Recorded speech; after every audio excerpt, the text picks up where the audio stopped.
In progress. It is an extreme privilege to have you, Kirsten, today on board. I think it's the first time we're actually having a foreign judge coach attending one of our sessions, and that means a lot for us of how much we've grown.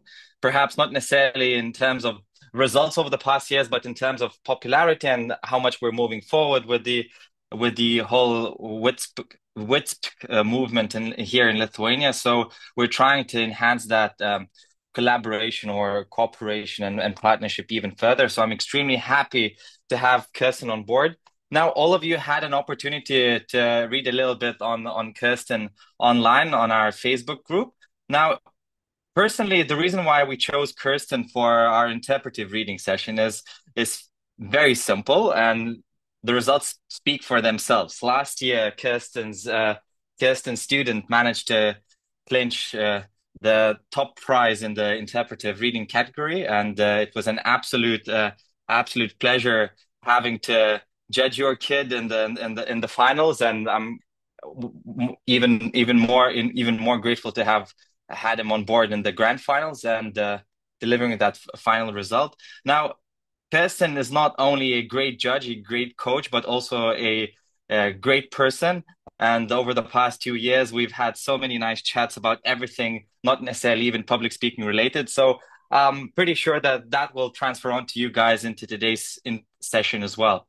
Now, just a little bit of housekeeping. So the way we're planning this ahead is fairly simple. So at the very beginning, we'll go through some basic ground rules on what do we expect in the interpretive reading category, what do judges see on the ballot, and then we'll hand it on to Kerstin, where she will share some of her tips and tricks on how to choose your passage correctly, what are the do's and don'ts, and perhaps then we'll continue on to the Q&A session as we have planned. I can see Paulina joined us, so thank you very much. We're in full order, so I'll start by sharing the screen. So in a very simple fashion, we have Chat GPT'd some of John Robinson's recommendations and rules into bullet points from the Google Sites document that he had shared previous years. And essentially, I'll leave it on the screen, but I think it's important to mention that, you know, they are there on the screen for a good reason, because over the years, there have been many students and many participants and competitors who had given a plethora of different readings, some of them better, some of them worse. But throughout the years, that sort of helped shape the criteria in which the competition is operated on. Now, I think it'd be fairly unnecessary to read everything bit by bit. We've also did it. We also managed to go through some of these the previous weeks. But I think the timing is essential, that it's 5 to 11 minutes, including the introduction. Perhaps we'll spend some time on the introduction part, Kirsten, right? Because I think it's very integral towards the general outcome of how do you manage to convey your message and convey your passage to the judges and to the audience. And the most important thing is that you can either stand or sit during this exercise. And what's important really is that you have absolute freedom to choose whatever you want within the rules that were handed out in the competition. However, there are some limitations, and we'll talk about those. Is there anything important from the ballot that you would like to share, Kirsten? I mean, it does outline that we have different categories for scoring, right? That pace Yep, and time, clarity of absolutely. diction. So perhaps a little bit on that. Yeah, so I'm going to say that the scores that are on that sheet are not representative, by the way, of the scores that are actually dished out at the tournament. Usually, most scores are between, I'm going to say, about 78 to 95. So, just so you're aware that those scores are not necessarily what will actually happen at the tournament. Specifically, the introduction is super important. We can talk about it later, but it is very important that you have one.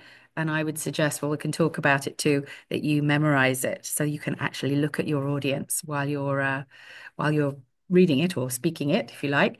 And but in terms of the categories there, one of the I think when we start to talk about what pieces to pick, those things will all be things that we'll think about in terms of vocal modulation, and different use of different voices maybe, and different pace and timing. So we'll kind of come back to this, I think. There's a huge category there of understanding and communication of author's intention. I think usually that tends to be whether the judges really engaged with the piece and enjoyed it. And some can be hard to listen to. That's okay, but certainly that it made them feel something, right? So we'll, as I say, we can come back to that. Okay. And in terms of guidelines, as you can see there, one of the really important things that somebody does this every year. Please don't pick a piece from a play or a dramatic monologue. So that's super important. And don't pick a piece that's actually a speech that someone in real life has delivered, right? It's got to be fiction, and it can be from a not an autobiography, that's not what I'm trying to think of, a fictionalized autobiography, but it can't be from just an autobiography either. So kind of it can be a memoir that's often co-written with someone else, but it can't be an autobiography either. So just got to be really careful with some of those things, but we can go back to that. Kirsten, do you Hmm. mind sharing some corner cases where they sort of edge on what is acceptable and not? And have you witnessed any of them over the years that Absolutely. I mean, we've had some really wonderful, wonderful readings, but kids have been disqualified from that category because they've chosen something that was a play. There was a student who actually finished second at Worlds last year, but when he attended a tournament, the internationals tournament a year beforehand, he had a wonderful, wonderful reading, but it was a play. It was from a Canadian play, and so he was disqualified from that category. And that year, the previous year, he wasn't able to qualify for Worlds because of that choice. So yeah, it's just it there are often also, I'll give you an example of something. So a student at Worlds read a piece from, and I'm trying to remember, um, it was a comedian from the US, really well known. Name escapes me for a moment. Ellen Mhm. DeGeneres' autobiography.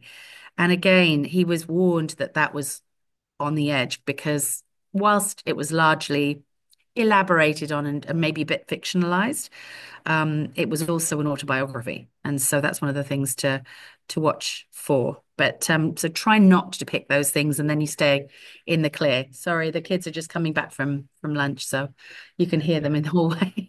It's fine, it's fine, it's fine.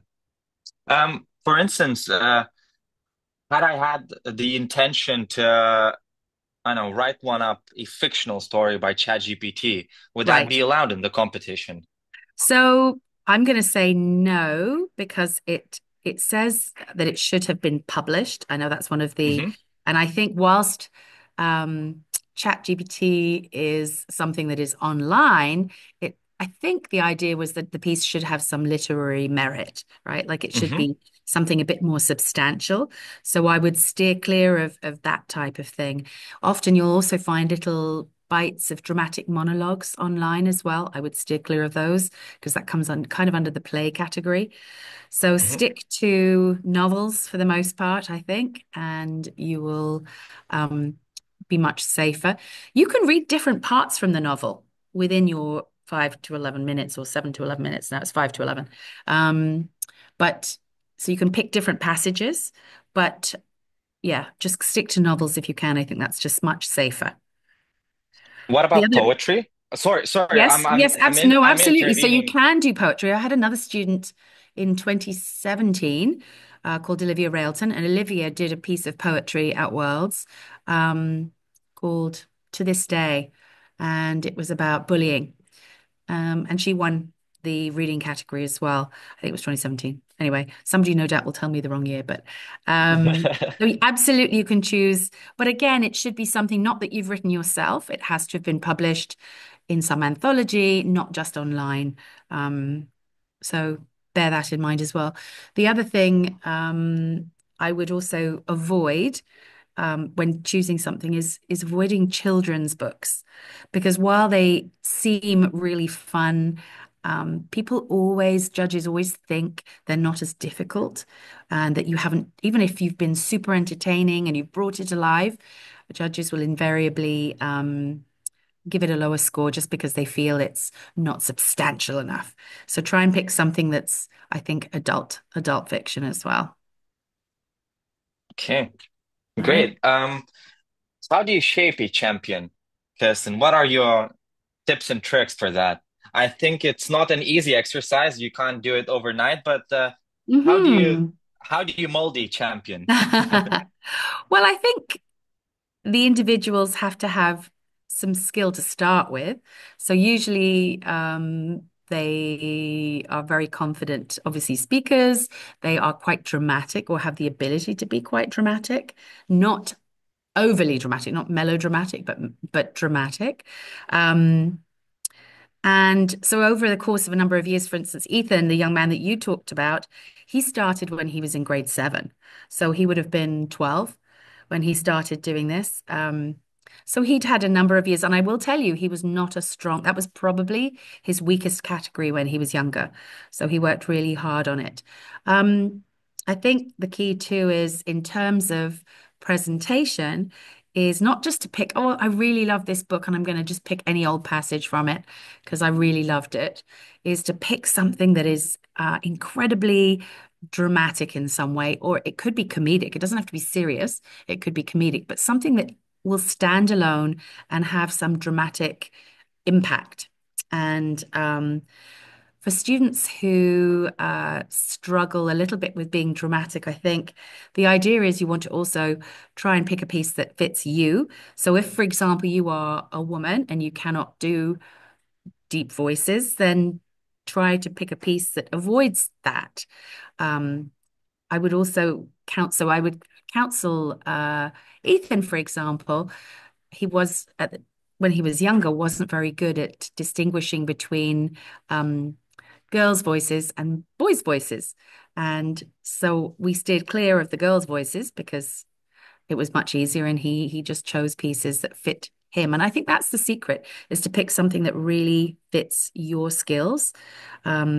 Obviously, the idea is that if you have different characters, you should be able to use your voice to show them. So, while obviously I have a sort of medium toned voice, um, obviously, if I want to turn it down and be a man, I can make it deeper. And there are things you can do to learn how to, for example, if you put your chin down, it's much easier to make a deeper sound. And so you learn some of those skills along the way. And practice makes perfect. Sometimes kids, I get them to watch themselves and film themselves and then watch it back. Um, Sometimes I say, do it in front of the mirror and make sure you're looking up lots as well. So it's a skill built over certainly a year or two. And but picking the piece that fits your skills is also really, really important. Yeah, absolutely. I think the selection of a good piece Really is key. Yeah. is by far one of the most important starting moments in having a good result, a good outcome at the end. And Hmm. what would you recommend to our pool of candidates, right? How Hmm. should they practice? Should they read the entire bit day in and day out, or sort of divide it up into smaller passages, only work on certain areas? Because I think there's an element of burnout if you Absolutely. spend too much time focusing on Yeah. every single detail and then failing at, I know, 10% of them and keep on making the Hmm. same mistake. How does it Well, work? yeah, so it's interesting because one of the things that sometimes people are penalized for in this category is looking up too much. You are actually supposed to be reading it. So if, as you suggested, they've done it so many times that they've memorized it, that's probably too many, because you are actually supposed to be reading it and then looking up and connecting with your audience and then looking back down at the text. So in terms of actually picking the piece, as I said, pick something that fits you, and then I would read it through, and what I tend to do with students is I go through it and I make comments on it as to how I think. or we do it together. So how do you think this would be said? Are they what emotion are they trying to convey here? And then sort of make marks and notes on the text. And then little by little practice sounding it out. And does that sound like I'm angry? What do you mean? He said. Right? Did that sound angry? I don't know. You tell me. But if you do it a few times and you're looking for anger, you can get that. So I would break it into little chunks, sentence by sentence, go through the whole thing, mark it up depending on how you want it, the emotion you want to convey. And also, often the kids will take highlighter pens, the colored pens, and highlight in different colors the pieces that are spoken by different characters. So, for example, if I've got three characters, I might have three different colored pens, a bright yellow, a bright green, and a bright orange. And I make sure that the text that is said by each character individually is color coded effectively. So that also helps you remember, oh, I've got to switch my voice. So, you don't want to read each character's words the same. So, if the character is angry and is a man, it needs to sound different from a woman who's upset and a child who's crying while they're talking, So, as I say, writing those notes in ahead of time. It's a bit like if any of the students have ever done drama before, it's a bit like what they call blocking in drama, where you plan out exactly where on the stage you're going to do everything and what movements you're going to do. It's the same thing. What am I going to do with my voice? What am I going to do with my face? And what am I going to do with my hands in terms of gestures? You can't act it out, but absolutely you can use your hands to accentuate some things. You can tap on the desk, you can knock for someone coming in, right? So there's things you can add to the reading that I think you can almost choreograph. Is that the right word? I think it probably Hmm. is. So that would be what I would do first. And that might take an hour or so, or an hour or two, maybe, depending on how long the piece is. I would aim for the piece optimally to be probably around 8 minutes or nine maximum. After that, an audience tends to switch off. It's really hard for people to focus for a super long time. So 11 minutes is a long time, even when something's super engaging. Um, and then I would just practice it. And yeah, I'd practice it every now and then, practice it 3 or 4 times and then put it away and come back to it. I would say a few weeks beforehand, um, you should have it pretty fluent, and then you just pick it up and practice it a few more times before you actually do it. Um, Sometimes doing it for someone else who can give you some feedback is a really good thing too. As I say, recording yourself doing it is a really good thing. So you can give often people are their own uh, worst and best critics because you tend to know what you've done really well and what you maybe need to do better or differently. Right. So, yes, don't kill yourselves. Don't spend hours and hours every day. Um, Obviously, if your English is as a second language, as for most of your colleagues it is, I would practice some tricky words. Make sure you actually know how to say them all. Even for kids, in my experience that I've taught, sometimes they don't know how to pronounce things. And when they read it really sticks out, and the audience is thinking, oh my goodness. Of course, they're more understanding when it's someone who doesn't have English as their first language, but definitely go online, figure out how these things are pronounced, and it'll even play it for you, and that way you won't make those mistakes. Um, but yes, and make sure that when you're practicing, if the words that people say, so I can't believe you're doing this, she said. So there has to be a pause between dialogue and the description of the dialogue as well. So those are things to kind of think of when you're practicing. But yeah, don't kill yourselves. Amazing. I think there are so many things that I cannot resonate even further with what you said, Kirsten. I think it's very difficult for non-natives to I guess firstly grasp the idea of vocal modulation in English because it does work in a certain different fashion than Hmm. it does in Lithuanian. But of course, I think what you said about preparation and not overly repeating yourself, but rather I think give yourself to prepare in different times and places, I think is Mhm. an amazing piece of advice. And I think in general, you have to prepare for categories, right?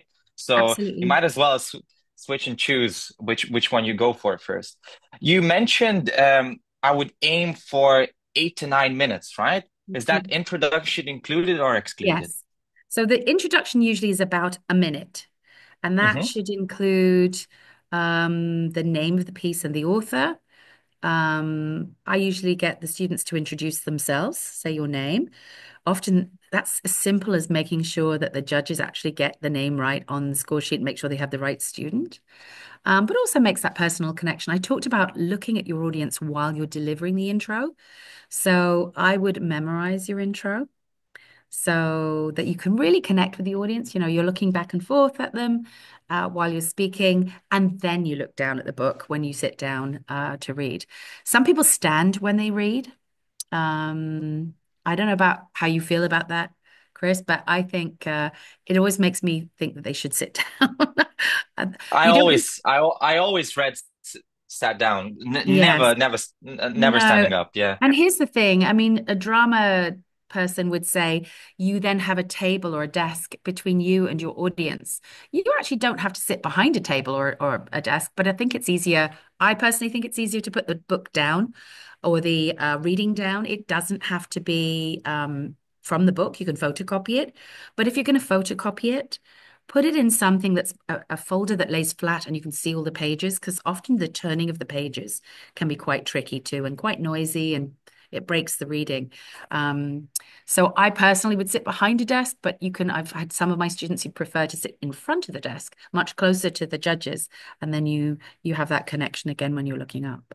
But yeah, I personally like it when it's sort of laid out and they can just quietly turn the page rather than thumbing through a book trying to find the right page, right? How do you feel about hand gestures, Kirsten? No, I Are think they they, okay, or there should be yeah, a moderate absolutely. amount of them? Yes, I mean, don't be a windmill. I mean, I'm a hand talker, as maybe you've noticed. I talk with my hands a lot, but I would absolutely. I mean, I think hand gestures when we speak are actually inevitable, and I do think that they communicate quite a lot. And you can certainly use your hands and your feet to stamp or make a sound or whatever. You should not, and you would be penalized for this, get out of your chair, start walking up and down and start, if you're in a sword fight, start sword fighting, play acting and actually acting it out. That would not be good because you are actually supposed to be reading it. But make sure you are reading it. And then you look up, especially for effect, and use pause effectively. So if you've made some really momentous and then keeps gone. Pace, pause, eye contact. So, use the book as a script, but make sure you look up lots too. Pace, pause, and 95 on the score sheet, right? Yes, So, exactly. Kirsten, at the end of the day, I think the reason why I love this competition so much is because you don't only have to convey your message to the judges, but also to the ordinary people in the Yeah, audience, right? How do you feel about that? Because some of the judges are independents, right? They are not absolutely. professionals in the field. Do we need to distance ourselves from that, or is that an actually a good thing No, that we I need think to sell our story to ordinary people? I think you need to be able to sell it to everybody. Um, I think one of the things when picking the piece is I said to you, try and pick something that's dramatic or that makes people feel something. It could be incredibly sad. I mean, ironically, the piece that Ethan did at Worlds last year that you were mentioning, it starts out and you think it's kind of funny. And then you realize actually, it's really not funny at all. It's quite sad and heart-wrenching. And so it makes the audience feel. And there was this moment that was magical where there was a pause. He said something, and the whole audience went, and if you can suck everybody in, the entire audience, not just judges, and appeal to everyone in terms of the drama or the comedy, I think that you've done a really good job in terms of picking your piece. So I don't think it matters whether it's funny or serious. I think it just matters that it makes people either laugh or feel something. Maybe it's sad or horrified. I will say, and you know this too, Chris, and maybe those of you who've competed maybe before, that we are trying to steer clear of what I'm going to describe as harrowing and really traumatic depictions of violence, rape, murder, dismembering of bodies, that kind of thing. So try to keep it a little bit. I mean, it can be about difficult topics, but if it's explicit like that, it can be very difficult for judges to listen to. And the everyday judges will maybe mark it down because they think they're a little disturbed by it, for quite frankly. I mean, you are supposed to give a trigger warning if there is some really seriously disturbing content. I would just say just don't do the pieces with disturbing content because that way I you're think you're safe. I think the problem with overly dramatic pieces that you Mm, have to use, multiple trigger warnings is that you're mm, trying to overcompensate for with the very explicit text, the emotion mm. to the audience. And of course, there's a fine line, but I think the reason why you're saying this is because we had some cases where We it did. was more about the piece rather than how it was delivered, right? Right, yeah. Um, And we want to avoid that if possible, right? So, Absolutely. Especially if considering, we should be cognizant of everyone's that in the room. If there's an 11-year-old and you're talking about, yeah. I mean, it's not that those topics should be omitted. I mean, No, they're important, but there's a time and place for topics of such kind yeah. to be And addressed in a difficult fashion, but in a different fashion, perhaps. And I think, you know, you can cut things out. You don't have to read the piece intact. So you can cut, if there's something really explicit, um, then I would cut out the really harrowing details. Somebody read at internationals this year a piece from A Thousand Splendid Suns by Khaled Hosseini, which is a Hmm. wonderful novel. You may know it. It's about set in Afghanistan. And it's about really these two different women who face abuse at the hands of a man. And I guess I'm going to ruin the story for you, but at, at some point in the story, the two women actually beat the man to death. And I think, but it's not, ironically, it's not graphic. There are no depictions of what it looks like or what it feels like. It's more about how they feel about the act itself. And I think that's okay. But when you start actually talking about, there was another piece from a book called Lovely Bones by Alice Sebold, where a girl is taken into an underground, a teenage girl is taken into an underground bunker, raped and dismembered, and then her bones are sort of strewn in a field. That's too much. I think, some of the kids in the tournament, even grade 9, 10, that means they're probably um 13, 14. And some of the people who are helping out with the moderating and timing may be as young as 11 or 12.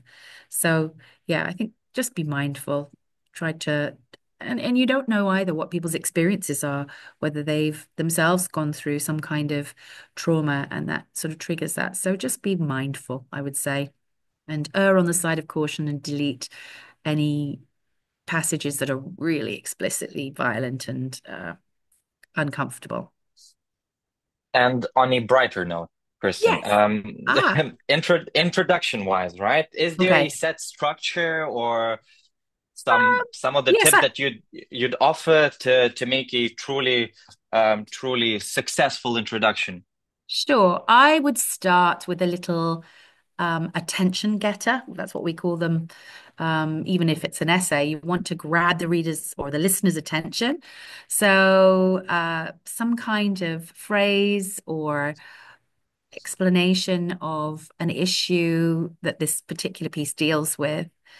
And then you say, "Hi, my name is Chris, and today the piece I'm going to be reading for you is taken from," and you say the name of the piece and the author's name.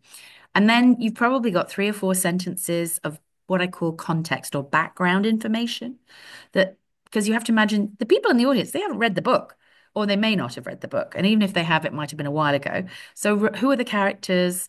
What is the background? What time period is this set in? What's happened so far? And give them a clue as to what to look for in the piece. I always think that that's kind of a little hook to keep them listening.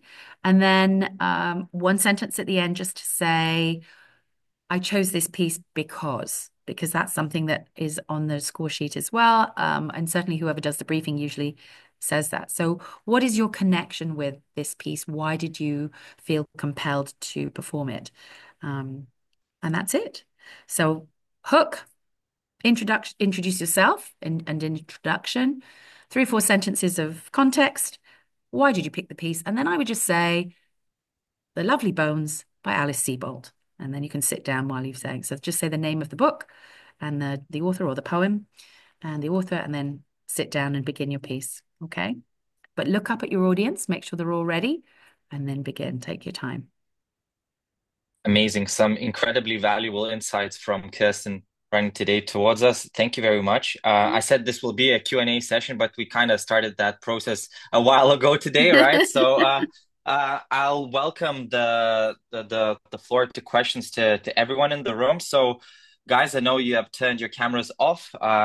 By all means, that's allowed for today's purposes, but would you like to ask Kerstin anything, or even Paulina, you can once again say hi to Kerstin. And do you have any questions in mind that would help you in having a better interpretive reading in the weeks to come? Yeah, of course. I hope my sound is fine. I'm very, very, very excited to see Kirsten again. And Hello. it's a great pleasure. And when we were talking about trigger warnings, just this question arose. So, what are grounds for a trigger warning, and is it better to overdo it or to underdo it if, let's say, there is one? Um, I mean, my own feeling is that we had way too many trigger warnings. It was almost like every piece had a trigger warning. I don't know if you found that as well.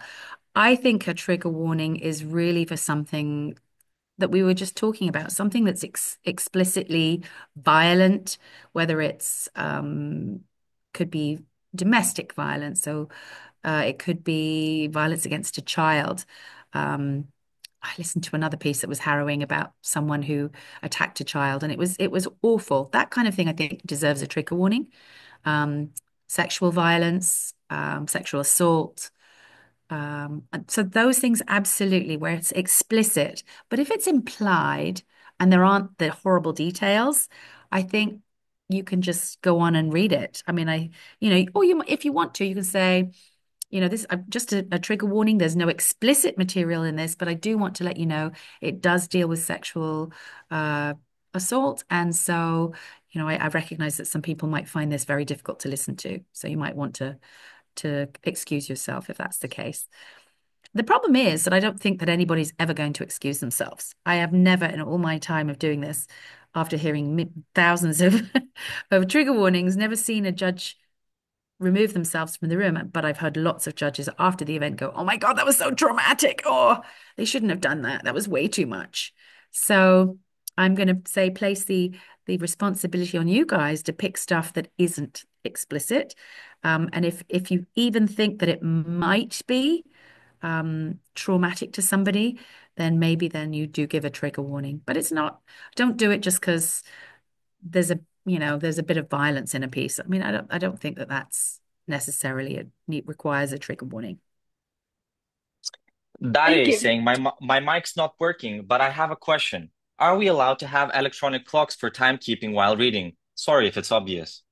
No, that's a great question. Absolutely. So when you're, and I would definitely time yourselves in the weeks before the tournament when you're practicing. So once you've got it to the point where you think, okay, I've got it down to where I want it, time it. Um, and see using your phone, as you said, or whatever device you want to use. You can use your watch if that's where you have your stopwatch.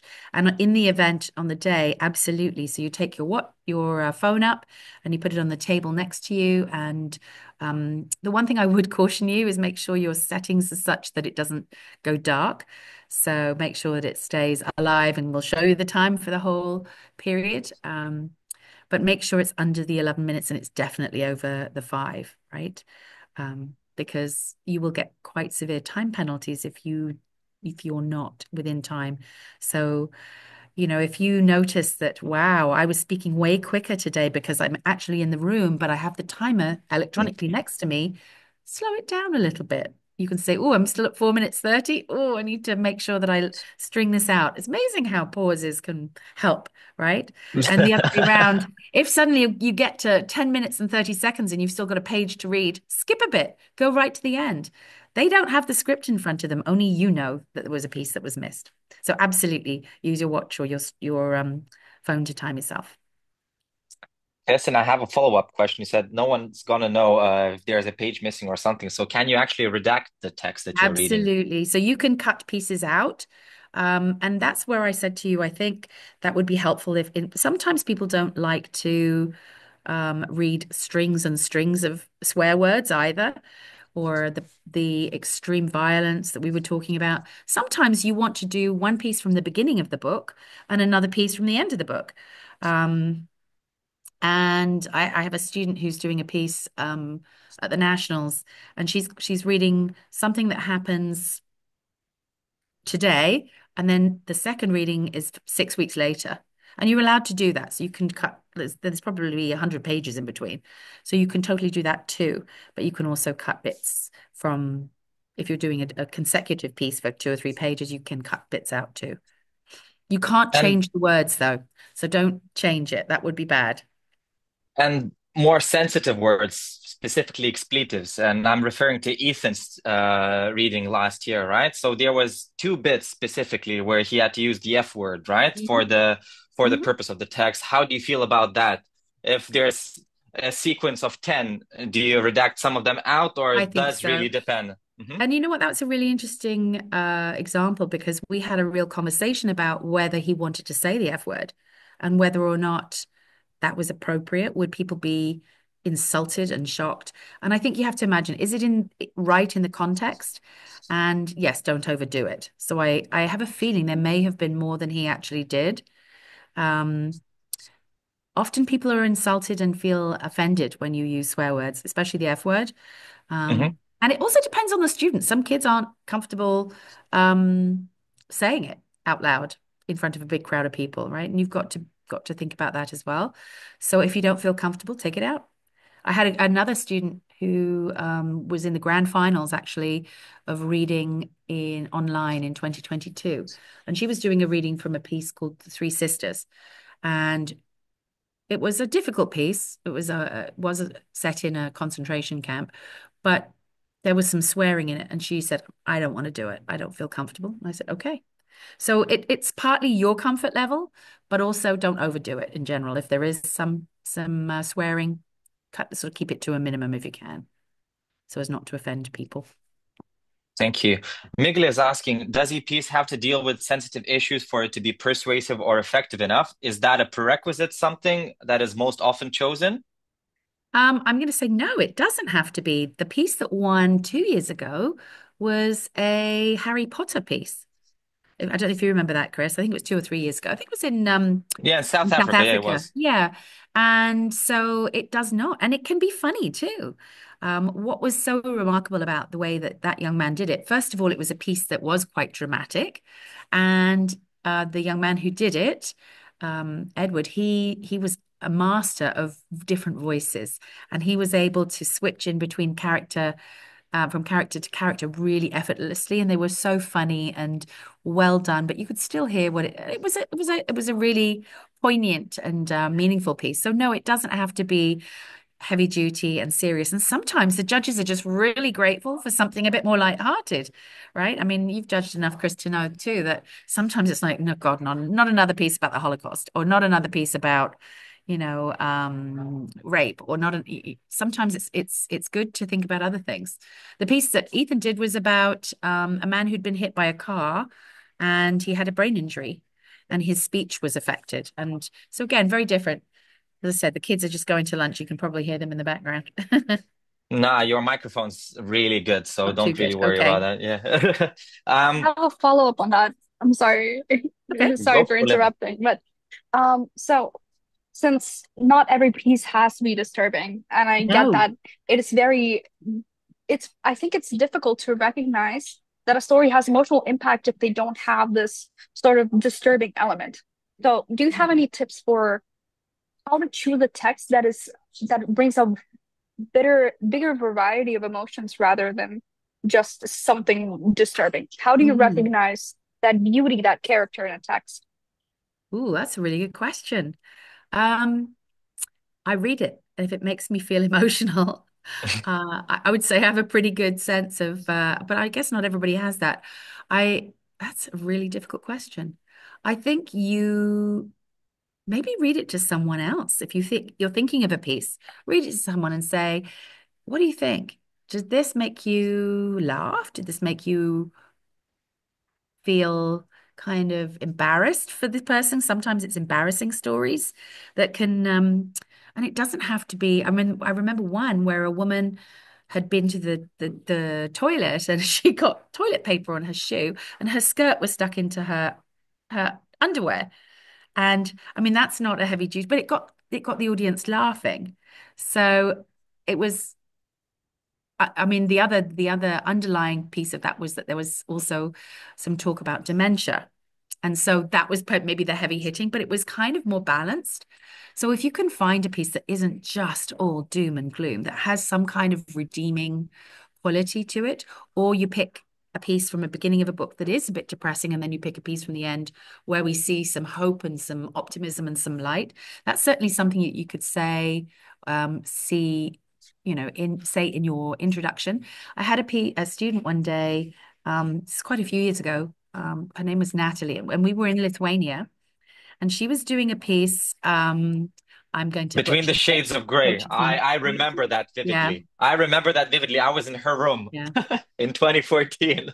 You yeah. need to go, Kirsten, I yeah? do. I'm gonna have to go. Okay. So Yeah, that's no, I fine. can I can join you again, but I have to relocate for a moment. So it's totally up to you. Or if people want to email me some questions, I can put my email in the chat. And please Amazing. feel free to just email me. And I am super happy, even if you want me to listen to your piece or you've got a piece and you think, hey, is this a good one? I'm totally happy to help with that. Okay. That's Because extremely kind of because you, I Kirsten. recognize that sometimes it's just hard to know, isn't it? So I'm just gonna send that. Oh, there we go. That's my email. So if you want to copy paste it, do whatever you want to do, take a picture of it, and email me if you've got questions or if you've got a piece and you're thinking, does this one work? Just let me know. Amazing. Thank you very much. It was an absolute pleasure, Kirsten, of having you on board with us today. I can't wait to see you in Malaysia, I know. I hope to yet see you again. guys as well. As many of you as Definitely. possible, anyway. Absolutely. So thank you very much for tuning That's in okay. today. It was an absolute delight to have you. I think we've learned a lot and we've improved a lot today. Hopefully all of that will be incorporated in our nationals early January. So thank you very much again, Not at Kirsten, for all. It tuning was a in. pleasure. And enjoy your afternoon? Is that Yes, it's what just time? lunchtime here now. Yep. Have a good Okay. one. Lovely. Take Bye bye. care. Take care. Nice to see you all. Bye Thank you bye. very much.